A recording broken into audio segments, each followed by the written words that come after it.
Revelation 1116. From the 26th of September 1939. A life in divine will.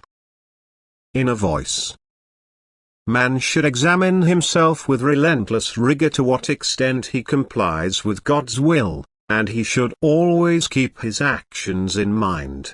He should always strive to do the right thing and ask God for the strength to do so. He should never tire of working on himself and always and constantly answer to him and listen to the inner voice that rebukes him if he wants to go astray. To live always in the will of God is only feasible when all thinking is turned towards the eternal Godhead, when the love for God dominates man. Then man will always fulfill the will of him whom his soul loves. However, this also requires self-conquest, because in order to be able to fulfill the divine will, man must willingly renounce everything that gives him earthly pleasure. He must be able to sacrifice. He must restrain his worldly desires and seek fulfillment of his longing only in love for God. He must also avoid everything that could tempt him to sin. These are the thoughts which want to go aside and which do not correspond to the divine will. The enemy tries to influence just such souls who want to serve God, and any means is acceptable to him.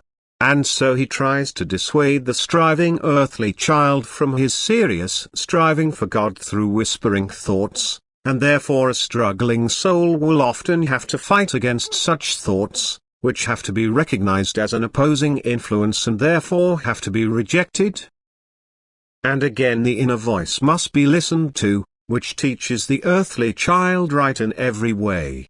And therefore also every danger will be overcome, if only the will of man is always ready to submit to the divine will, if he entrusts all his actions and thoughts to the Lord, asks him for his grace and for the right enlightenment in all things. The Father in heaven will hear the prayer of his child, and his walk on earth will truly correspond to the will of God, because the Father demands nothing but free human will. If this is sacrificed to him, he directs and guides his children in such a way that they safely reach their goal, the eternal home. Amen.